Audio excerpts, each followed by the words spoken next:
Donc c'est parti pour l'analyse du chapitre 1182 intitulé Zaza.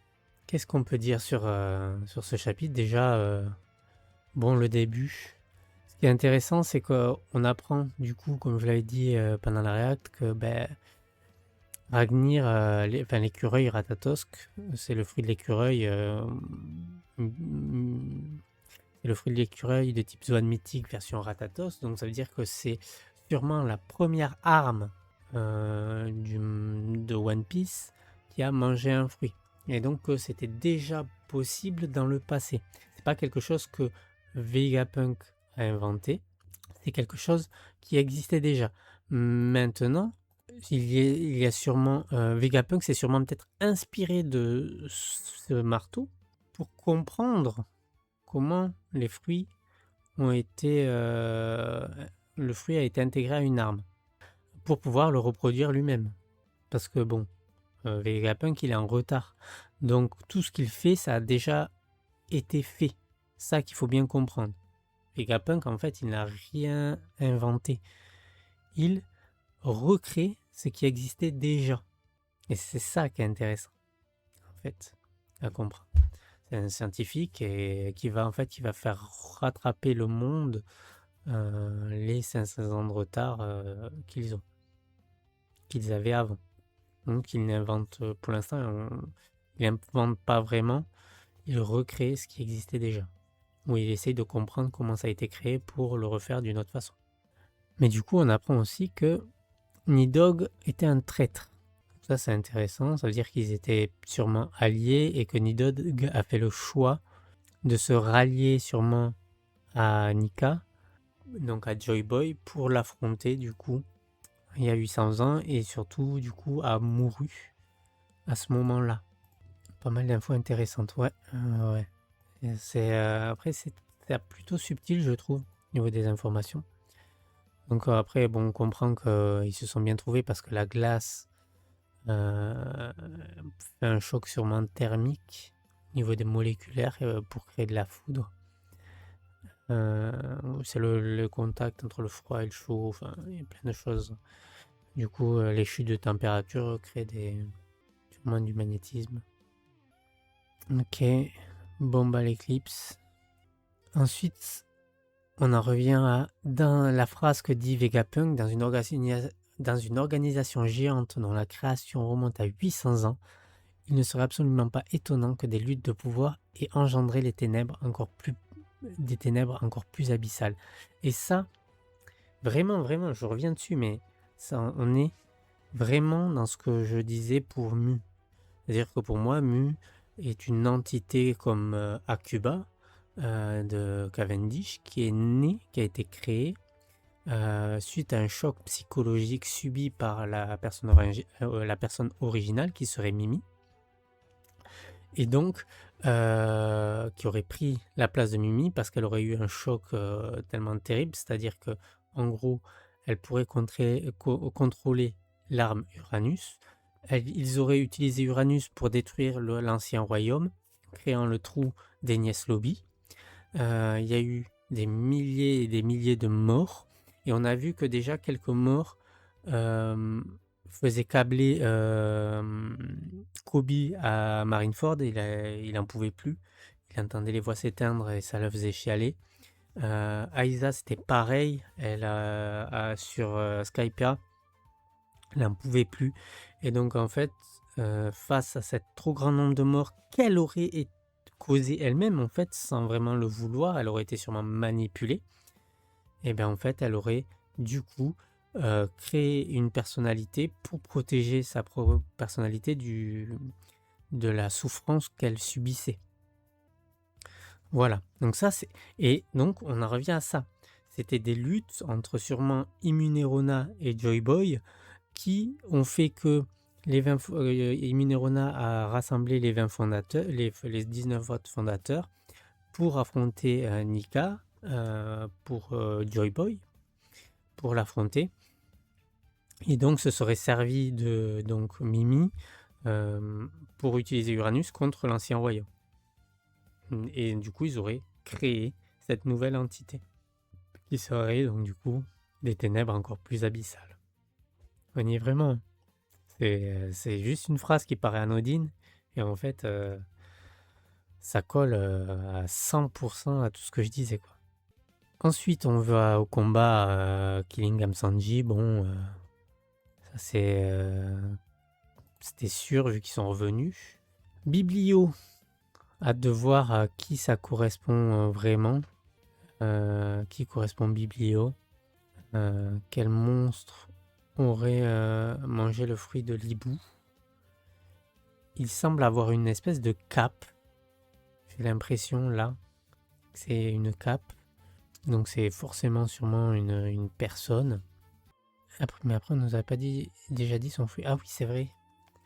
C'est vrai, c'est vrai. C'est vrai, faudrait que je regarde. Faudrait que je regarde. Ou nous a expliqué son fruit. Qu'il pouvait faire grandir les livres dans la pièce où il est. À voir. Faudrait que je regarde, je sais plus à quoi ça correspond. Ensuite, bon, ben, du coup, ils remettent en place leur plan. Bon, Chopper qui est. Ça, on passe. T'es vu. Du coup, au niveau des armes, ces flammes noires qui se sont changées en balles d'acier et en bombes. Les chevaliers divins qui étaient déjà sur place ont clairement gagné en puissance à leur contact, etc. Pour moi, les flammes noires, donc comme je l'ai dit, c'est la matérialisation du Haki des rois de Mu. Et du coup, si elle peut matérialiser son Haki des rois sous forme de flammes noires, elle peut aussi sûrement modifier ce qui l'environne pour accueillir ces flammes noires.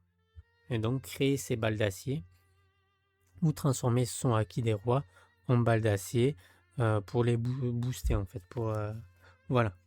Je pense que c'est quelque chose du même style comme quand Luffy transformait ses cheveux en lunettes ou les trucs comme ça.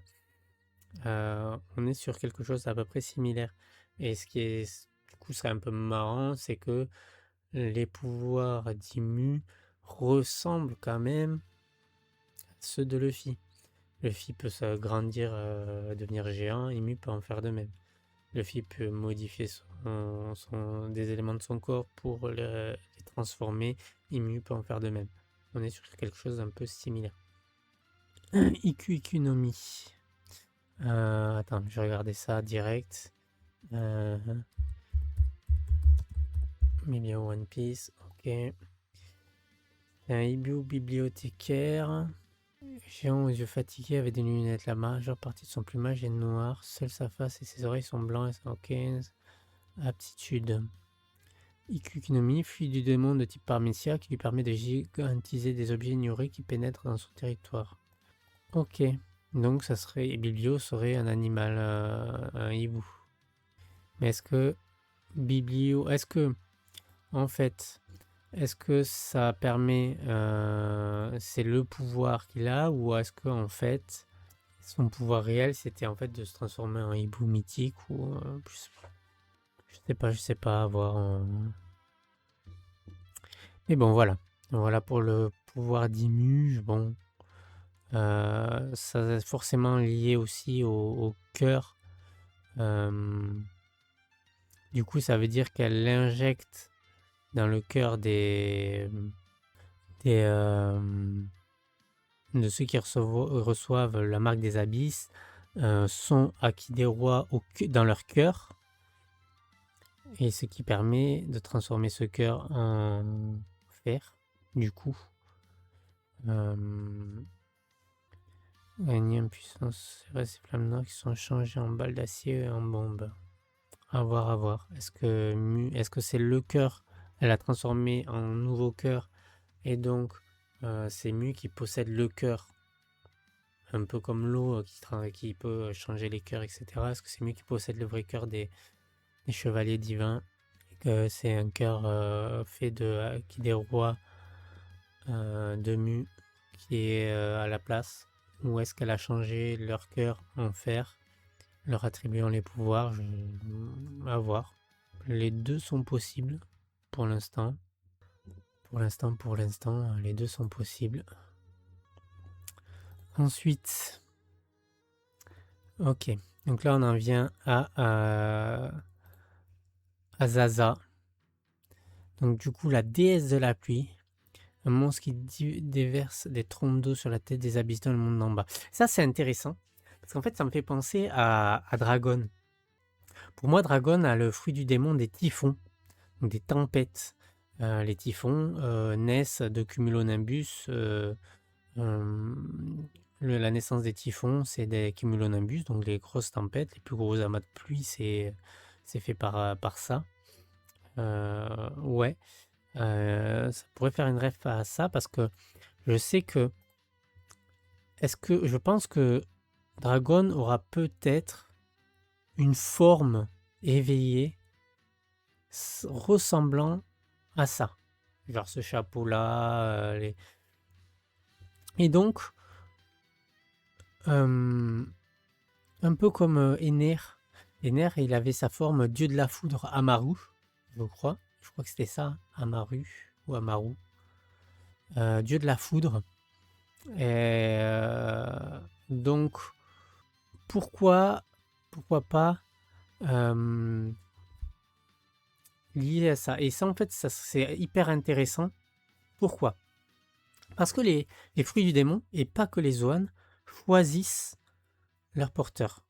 Teach le dit, quand il prend le fruit du démon des ténèbres, il dit « ce fruit m'a choisi ». Pour moi, comme je dis, chaque fruit possède une volonté. Elle est plus présente chez les Zoan parce qu'il y a là aussi la volonté de l'animal, etc. Mais tous les fruits possèdent une volonté et c'est pour ça chaque fruit correspond bien à la personnalité de chaque personne en fait.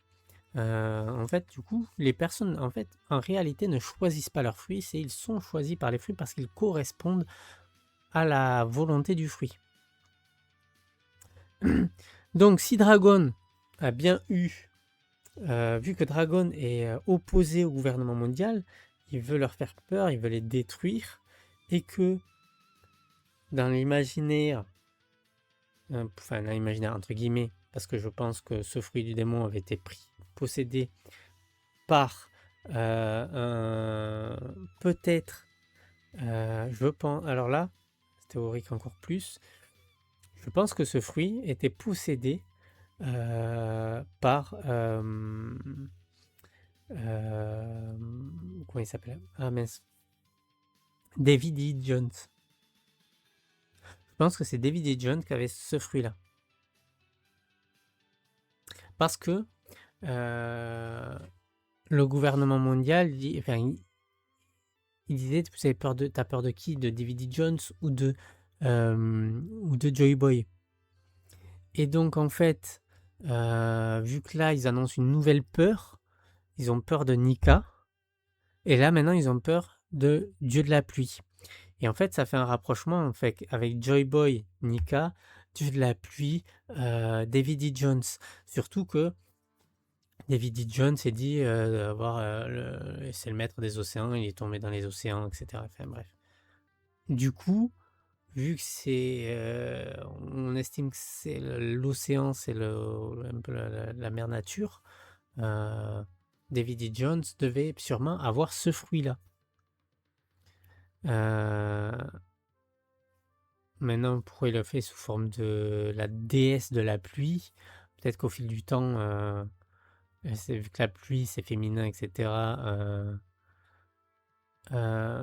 ça s'est féminisé un peu. Mais sinon, voilà. C'est soit ça, soit en fait la personne qu'on voit est la personne qui avait le fruit de ce fruit-là. Mais pour l'instant, on ne saurait pas qui. Est-ce que ça serait Lily?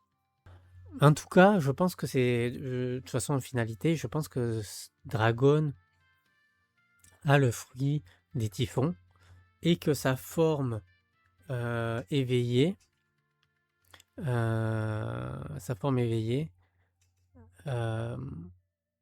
serait cette forme-là, proche de cette forme-là. Le fruit des tempêtes, peu importe. Mais voilà.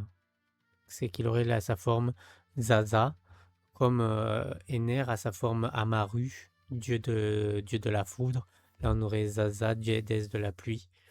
Donc, il aurait cette forme, une forme comme ça. Mais du coup, ça, je pense, David E. Jones, ça me paraît bien. David E. Jones, ça me paraît bien parce que du coup, ça lie 2 pouvoirs à 2 personnes. Nika à Joy Boy et Zaza à David E. Jones.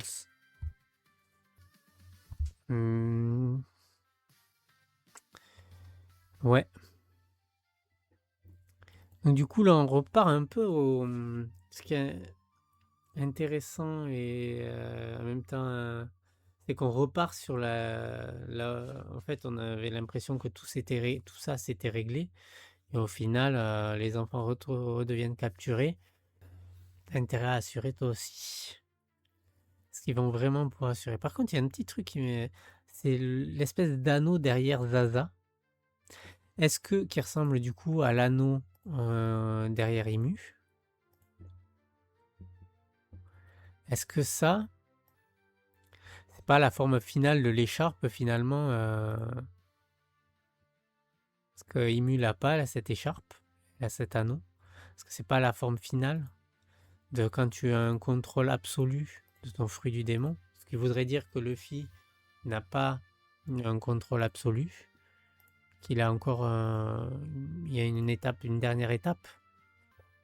Ouais, au final, on est revenu au point de départ. Ouais, exactement. Du coup, les enfants sont redevenus capturés. Pas tous, du coup. Il y en a combien? 2, 3, 4? 4. J'avoue que je suis pas méga fan, mais à voir la suite, ça donnera quoi du coup? Mais ça dépend en fait. Ça dépend, est-ce que c'est pour montrer la supériorité et donc qu'ils n'arriveront pas, entre guillemets, à sauver les enfants et que donc ça poussera forcément encore plus Luffy à se rendre. C'est une possibilité. Ou c'est pour mettre en valeur Zoro et Sanji, mais ils ont déjà été un peu mis en valeur avant. Mais contre les Chevaliers Divins, sauf que Sanji il a déjà éclaté Killingham, donc je sais pas. Je sais pas. Et, en fait, le chapitre, il y a il y a pas mal de petites infos qui sont données. Mais en même temps, en fait, on a l'impression d'avoir fait une marche arrière. Qu'on revient à un point où, du coup, Oda veut peut-être montrer que vu qu'on a eu les Chevaliers Divins un peu rabaissés, il veut peut-être montrer que là maintenant c'est plus la même rigolade et que là maintenant qu'ils sont pas au niveau en fait. T'as intérêt à assurer toi aussi et que les deux en fait ils vont se faire éclater.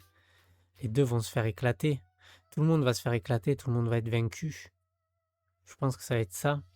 Tout le monde va être vaincu. Et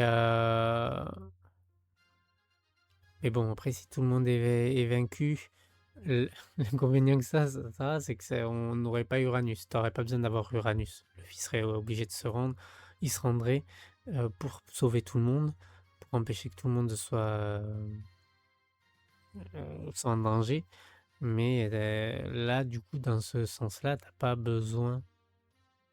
Si tout le monde est vaincu, je sais pas, mais c'est possible hein, qu'ils le fassent pour que, en fait, pour montrer qu'ils sont pas encore au niveau, qu'ils sont encore loin. Et ça, en fait, ça montrerait justement à tout le monde, parce que tout le monde a chié sur les chevaliers divins, et à juste titre, parce qu'ils sont pas ouf. Mais ça, c'est normal, qu'ils le soient pas. Parce que avec le pouvoir qu'ils ont, ils n'ont pas besoin, en fait, de forcer. On leur donne les pouvoirs. Et c'était ça la connotation de ce que disait Imu la dernière fois. On leur a donné les pouvoirs. Donc ils n'ont pas besoin de travailler, ils n'ont pas besoin, c'est la facilité. Hein. Et là, Oda va peut-être nous montrer justement cette facilité. Que eux, sans forcer, Imu leur donne le pouvoir et on vous les éclate en fait. On n'a pas besoin de forcer. On n'a pas besoin de s'entraîner. Et à contrario, ça montrera que les Mugiwara sont pas prêts. En fait, ils sont pas prêts à gagner. Ils sont pas prêts à se battre contre le gouvernement mondial là, maintenant.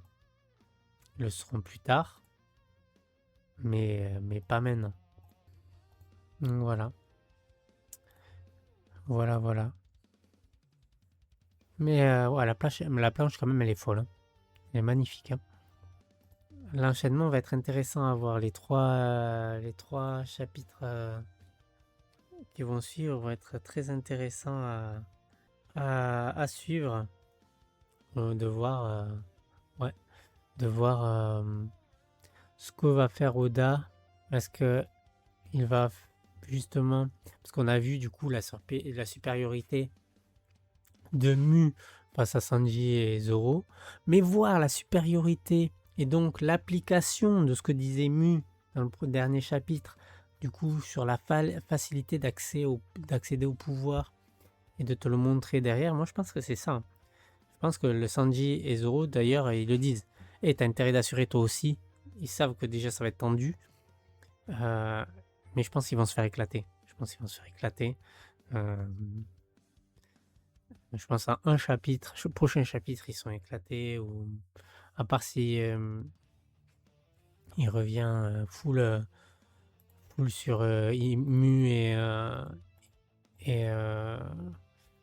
Loki. J'aimerais bien là du coup voir le prochain chapitre, surtout la forme hybride, parce que là il attend, il veut pas la montrer, Et je pense que s'il veut pas la montrer, c'est qu'il cache quelque chose, hein. Il cache quelque chose sur cette forme hybride, hein. Il cache quelque chose. Et pour moi, ça sent très bon. Parce que si la forme hybride ressemble un peu à un canidé, un loup, etc., ça va être bien. On peut aussi expliquer l'origine des tenues des dragons célestes.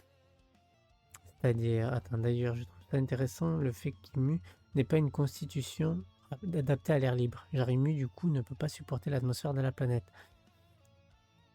Bon, oui, voilà. Ah oui, c'est vrai que celle-là, cette case, je voulais y revenir aussi.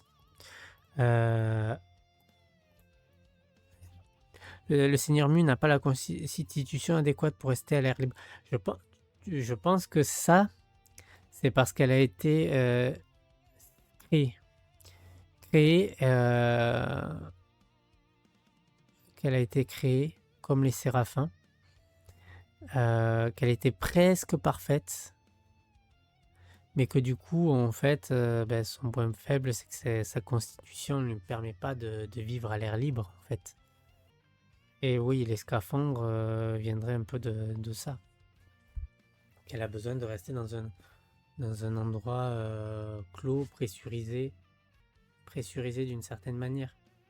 Non, là, ouais, en fait, c'est vraiment un chapitre de transition qui donne des petites informations et ça annonce pour moi ça va faire mal, hein. Moi, ce que ça annonce là, mon sentiment, c'est que ça va, ils vont se prendre une raclée, hein. Ce qui justifierait les paroles de Mu des derniers chapitres. Elle disait que elle lui parlait de la corruption et que c'était la facilité. Il faut qu'il nous le montre, Oda, cette facilité. Que ce pouvoir est absolu, entre guillemets. Et ça montrerait le gap qu'il y a encore pour que les Mugiwara progressent encore, en fait. Cherchent à progresser encore. Ils voient la différence de niveau et ils disent, voilà, on s'est fait marbrer. Maintenant, un prochain combat, la prochaine fois, c'est mort, on va les fumer, quoi. Je vois ça comme ça. Pour moi, il y a de très grandes chances qu'ils vont se faire éclater par rapport à ce qui a été annoncé avant, du coup. Enfin bon, voilà, hein. Surtout qu'ils sont déjà amochés. Ouais, c'est vrai.